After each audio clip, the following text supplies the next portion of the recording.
Good afternoon. This is your Pan-African show called AfreeQa with your host Qetselawork Seifu.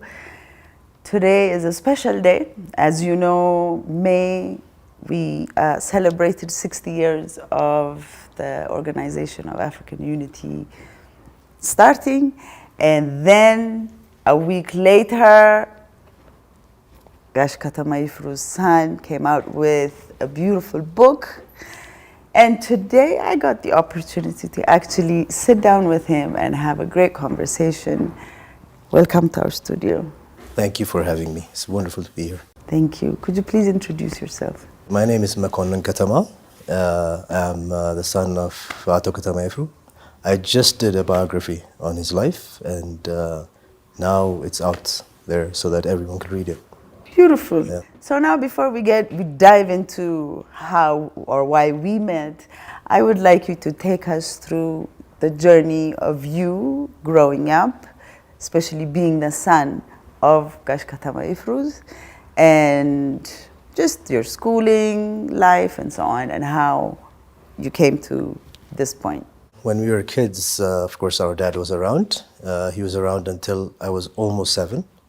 And then, 1966 happened, the coup d'etat, where the military took over. That's when he became a prisoner for 8.5 years. But, as a kid, even though we knew that he wasn't there, and it was really a sad moment, but then, you had to live. And we went to school. We went to the same school, actually. And it was good because there was a good support system there. Teachers, our friends, they were really good. So I spent my time in school and played football. They call it soccer in America. I did, athletics and all that stuff. So it was pretty good. I mean, as far as the school side was concerned. But coming home, of course, you understand that it was just one parent in the house, and the other parent was forcefully taken from the house. So that was, you always were reminded of that. Yeah. And that's how it was growing up. Wow. So he actually went to prison for 7 years or 8 years? 8.5 years. How old were you when he came out? 15. Wow, you were still young. I was still young. But the best part of it is I had 1 year left in school, a year and so left. So he got to see me in school. He got to see me playing football. He got to see me in sports day, actually winning races too. So which was very cool. It was nice to introduce him to my teachers and my friends. It was a very proud moment to have him at the school. So you finished high school, and then like everybody, you migrated, right? So you went to school abroad. So if you could take us through that journey, what you decided to actually become. Yeah, well, obviously there was this influence. So most of us studied political science. I first went to Michigan, Hope College, where he studied. I stayed there for a bit. The cold was too much for me. So I went back. I finished my school at GW, George Washington University. I studied political science. So, and then I employed at, for instance, the International Republican Institute, State Department, USAID, and all that stuff. It was a good journey. Political science actually did wonders for me. And that's why I'm interested in writing my dad's biography as well. Ah, that's very interesting. So you have 3 siblings. Yes, I do. You are 4 boys. Yes. So you're telling me all of you got into the political science? Yeah, all of That us is so studied lovely. political science, and it was his influence basically. I was just coming to that. Yeah. He must have had quite an influence on all of you. So at what point, the reason why I'm asking you is we all have, our backgrounds, and then one child somehow goes into whatever the parent used to do. So I would like to know when you actually decided to get into his life story. What made you decide that you even should write about his biography? When I was young, of course, you knew the circumstances that he was taken. He was a political prisoner. So that question, why, always came up. Why? And then you start digging in, you start asking. I started with my mom, and there was my grandmother. So, and then I started hearing positive stories. And then I started talking to his friends and people around us. And everything that you hear is that this guy had actually done not only for his country, but for his continent. So I said, it's really a shame that, there's this story and it's not being told. So for me, especially after he was released from prison, that's when I started talking to him and I saw the personality, the humbleness. And that's when I decided, this story has to be told. The title of your book, or I should say biography, is Ketema Yifru, a champion of peace, progress, and Pan-Africanism. How did you come up with that title? Let me tell you, there were several titles. Okay. But I gave the manuscript to my son. He's 19. He's studying political science as well. Wow. Well, he's taking courses. I don't know what he's going to do later. But he looked at it and he's reading about African politicians like the Lumumbas and stuff. And he came to me one day and he said, after reading it, he got so much into it. He said, people talk about Pan-Africanism, but your dad actually did the work. So he said he's the champion. He came up with the title, which was the most wonderful thing ever. Sure. Yeah, my son Yilma. So, yeah. So, well, now we're going to have to back up since you just mentioned your son. So, can you tell us, you're married, you've got children? Yeah. My wife is Lily Sabseve, and I have two sons. The oldest is Yilma, and the youngest is Malakai, and wonderful kids. How old is the youngest? The youngest is 15. Okay, so now we're going to dive into your dad's story. Sure. For people that don't know, that need to know. Absolutely. In what way was Ethiopia's foreign policy impacted when Emperor Haile Selassie appointed Gash Ketema Yifru as the head of Ethiopia's foreign minister? Well, at first, I think what people have to understand is that, when the divide, Casablanca and Monrovia group was there, Ethiopia was part of the Monrovia group, very conservative government back then.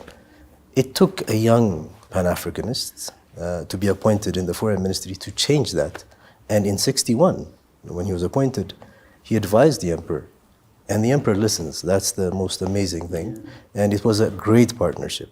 So he decided to end the membership, and thus paving the way to bridging the gap between the two groups. And as far as changing other things, is like it was more of we moved to the middle.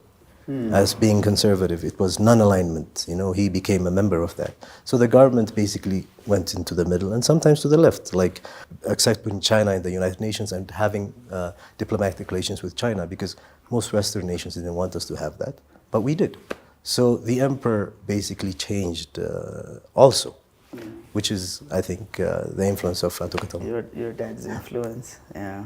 When did the Conference of Foreign Ministers of the African States start? May 15th, 1963, here in Addis Ababa. That's where everything was done, basically, the charter. I mean, the Ethiopian government brought a charter that had some ideals of the Monrovia group and the Casablanca group. They put it together. There was so much discussion. I have read the entire verbatim of the exchanges, which was incredible, including the leaders. So it was on May 15th, 1963. When did Ato Ketema's office receive invitations from the two groups? In 1962. Previous to that, in 1961, he had gone to the United Nations saying, Africa needs to have an organization. So this is way before, people actually thought about it. And basically saying that, this organization would help us in coming up with our own solutions, African solutions, and that was it. But in 1962, like they did previously, they used to send letters.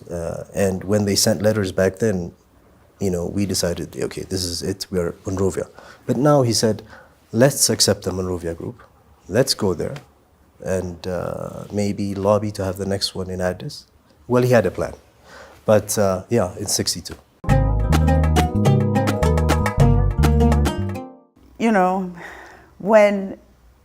When the OAU, or now AU, is usually mentioned, this is something, by the way, that's always bothered me also, because I thought that our emperor actually had a big part in actually setting up that whole organization. And when we never hear his emperor's name when you hear the African Union mentioned or anything that goes on. Therefore, I started an event because of that. But then, now we're also not hearing your dad, because your dad also had a huge part, if not more than his emperor, because he was the one that was convincing the emperor. So what did your dad, Gash Ketema Yifru, mean when he said, only a few are aware of the hard work and effort that brought about the creation of the OAU? Well, you know what he meant? He meant that obviously there was so much work that was put in, so much work. I mean, we're talking about huge personalities like Kwame Nkrumah, Tubman on the other side, Azikiwe on the other side. So to bring these people together was I think, the most amazing diplomatic effort. And it was done. But unfortunately, nobody really knows the details. And hence, that's why I wrote the book, part of it. But unfortunately, even during the emperor's time, the OAU was just summed up as Emperor Haile Selassie, under his government, created the Organization of African Unity. Details were not out there for some reason. I don't know why. But when you look at the Western world, the details are always there. Like, for instance, when America began diplomatic relations with China, which was a big deal for them. Sentence, it was Nixon. Chapters, it was Kissinger. So here we don't do that. We just assign it to one person. And then, of course, the Derg came, and they decided that nothing good was done prior to 1974. So they destroyed the history. They didn't want the young people to know it. Now it's like as if the Monrovia and the Casablanca group story just happened yesterday. That's how we are telling the story now. But this happened in 1963, in 62, 61. So that was what he meant when he said, nobody knows. And nobody knew, basically. And I guess we also didn't show effort to know. True. I think that also is key. So when did Dr. Kwame Nkrumah introduce the concept of African unity to the continent? And why did you think they didn't accept it? Well, Was it before or after?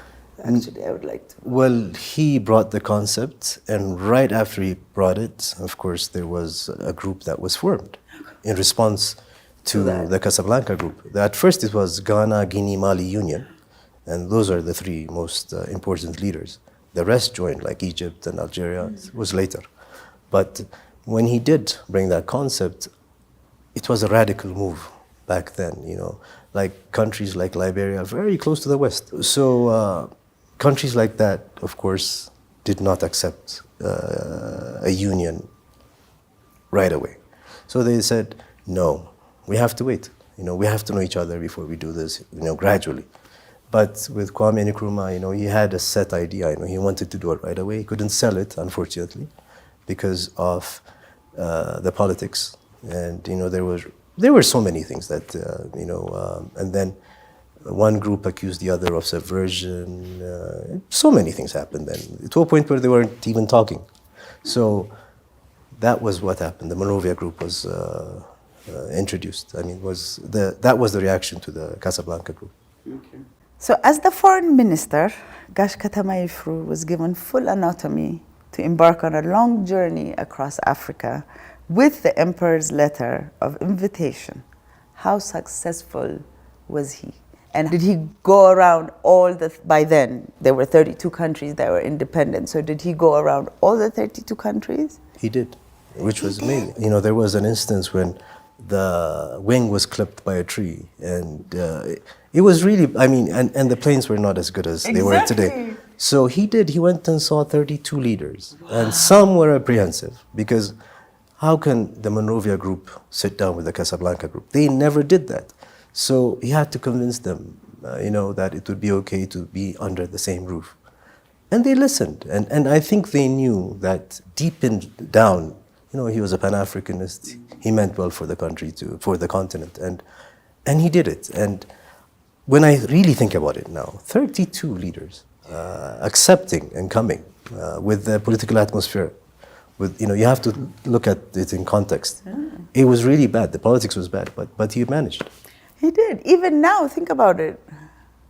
Would it be that easy to get 32 heads of state? You know what I mean? Absolutely not. Absolutely that was not. just, that was remarkable.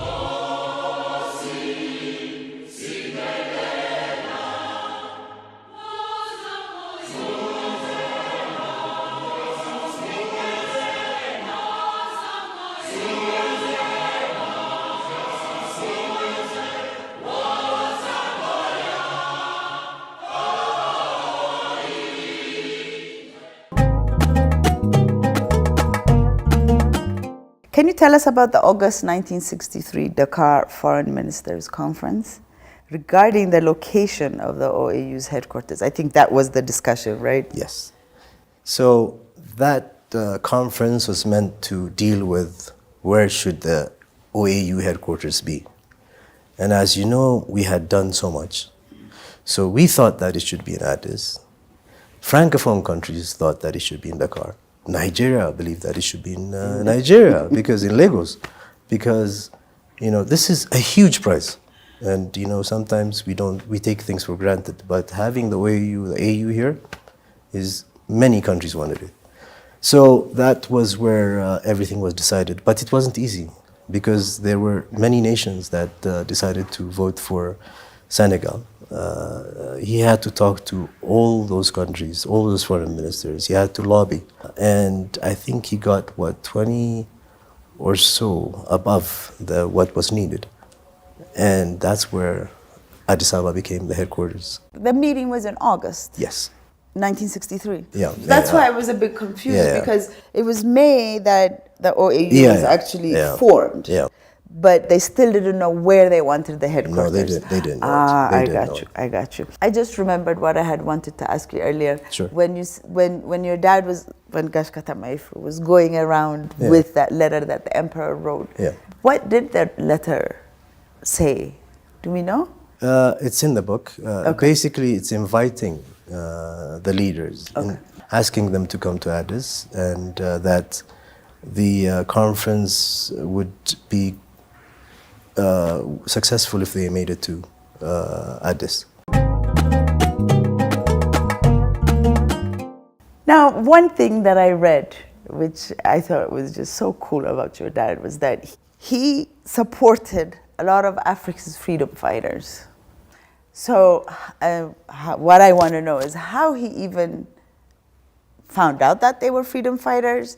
I just want to know that little story. Well, first of all, I think obviously they approached Ethiopia, because Ethiopia has been independent for quite some time. It has been that example for Africa, being independent all those years. Yeah. So they did contact them, but as far for instance, Jomo Kenyatta, neighbor. So Ethiopia was very interested to see what was going on, and my father had very good relations with, the likes of Jomo Kenyatta, the likes of Nelson Mandela, Kenneth Kaunda, Mugabe back then. And he saw it that, that it was his problem, not only theirs. It's like they had to be independent. He said that our independence is meaningless unless we were all independent. So that was his attitude. And so he made sure that we gave scholarships. And of course, about Nelson Mandela's training here, the passport that was given to him. So he did as much as he could to help their struggle. Yeah. You know what? It's so funny that we talked about it, because recently I read somewhere that when Nelson Mandela was actually arrested and was put into prison, the two things that they found in his pocket was your dad's picture and the Ethiopian passport. Yeah, that's true. Yeah. That's pretty deep. I think it's the coolest thing ever. Exactly. Yeah, it is. And it shows you that one person, at that level of government, that can change things. Just one person. Could you imagine if there were many Ketema Yifrus in Ethiopia, many Ketema Yifrus in Africa, what we could be, what we can achieve? That's the thing. Yeah. Would you say Gash Ketema Yifru was the architect behind the OAU and that he is an unsung hero? As far as bringing the idea, I would always give it to Kwame Nkrumah, obviously. But putting Kwame Nkrumah's dream into reality, I think that was Ketema Yifru. I mean, you'll understand it when you read the book. And obviously, he's the most unsung hero. And hopefully this book will change that. So the main reason you wrote this book is? The main reason is that, when my dad set out to do work, he didn't do it for his family. Yeah. He did it for his country, his beloved country, Ethiopia, his beloved continent, Africa. So I have to share his work. People have to know that there's this story, that there was this man that was fighting for them. And this is what he did. And that's the story, basically, yeah. It's interesting that now he died in 84, correct? 94. 94, sorry.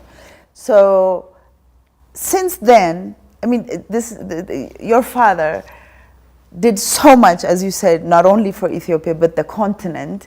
It's quite interesting that nobody approached you to write the story about him. Now, as children, I'm asking this question also from my own. Are we supposed to write our parents' stories? I mean, it's a good thing that we do, if we do, but should we be the ones? Look, 23 years ago, I did a website, OAUcreation.com, and I put, the history of the OAU and how the headquarters ended up here in Ethiopia, and a little biography there. But I never wanted to write a book because I thought after people looked at it, maybe historians would come to me. Because I waited for 23 years. I know. So I had to take up the responsibility. Yeah. Kids should not be writing about their parents' stories because, especially if their parents worked hard for their country and their continent, that's not my... He didn't do it for me. He did it for everyone. So I think we have to sort of examine ourselves and we have to tell ourselves, you know what, this is our history. We should own this. We have to do it ourselves too. I mean, kids should not be doing this, to be honest. Because for me, writing it, there were certain parts where I would read and I would just stop for at least a month or two, like the prison diaries. That was too much, for instance. Yeah. So I'd stop and I'd write again because there's no one to write it. I have to do it, yeah. I had to do it. We come to the Organization of the African Unity, AU currently. It's celebrated 60 years this year since its inception. Now, would you say that it's still, because when it opened, it was like the Pan-African organization. Would you say that it's still the Pan-African organization that opened up with the same ideas, the same feeling that the African leaders had then, today? I'm going to say this in a way that I'm not going to offend anyone, but we're talking about Kwame Nkrumah, we're talking about Haile Selassie, we're talking about Sekou Touré, we're talking about giants back then who felt that anything in the continent was of utmost importance. For instance, conflicts. We've seen Rwanda. What did the Organization of African Unity do, or the AU for that matter? We have seen so many conflicts today that have not been touched by the AU or the OAU. But back then, Algeria, Morocco, Congo, Nigeria, these guys were so much into the Pan-African spirit. And I don't see it now. I don't see the spirit now.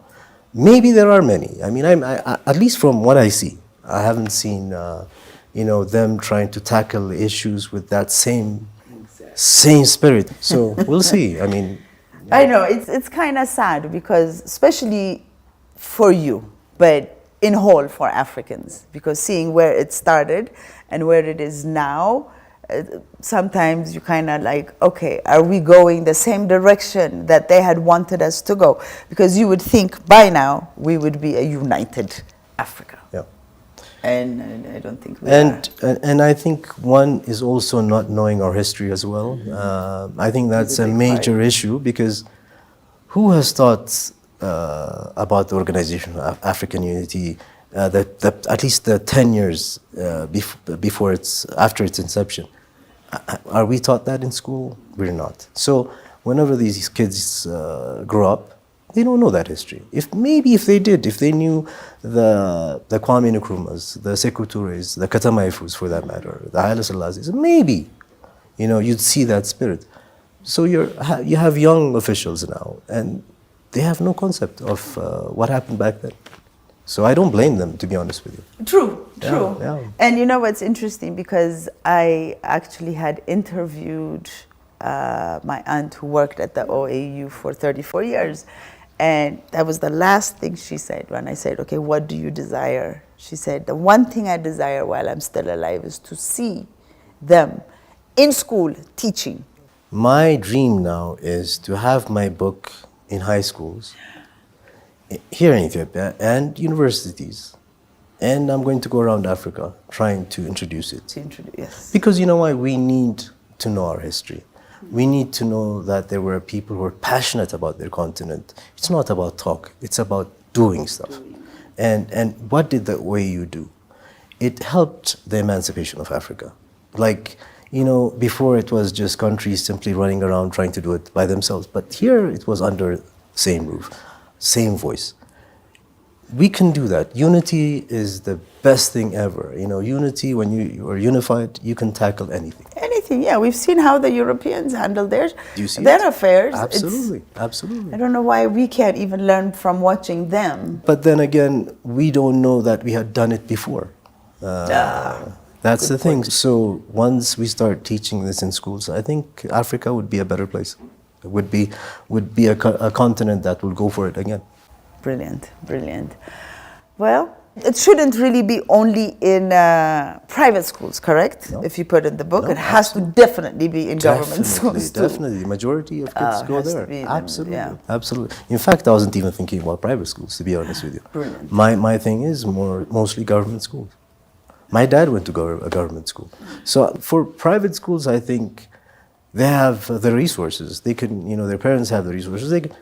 My concern is government schools. That's beautiful. So we've come to the end of our discussion, and we went all over. We did. Is there anything that you think that we haven't said that needs to be said? No, it's just that I think basically trying to get your kids involved in African affairs, basically, get your kids books about Africa, because I think we're isolated again now, like we were prior to 61, 60, whatever. So I think it's better to introduce your kids to the African continent, get them to love and own their African identity. And this is not only for here. Exactly. I'm talking about the diaspora as well. Yeah. So I see us saying we're Ethiopians. We're not only Ethiopians, we're Africans. Yeah. And we should love our African identity as much as we love Ethiopia. Yeah, Ethiopia. Yes, I completely agree. Yeah. Well said. Thank you very much for giving me this opportunity, coming to our studio and being able to have this conversation with us. Thank you again. Thank you so much for having me. It was a pleasure to be here. Thank you. Thank you, everybody, for tuning in. This is your Pan-African show called AfreeQa with your host, Qetselawork Seifu.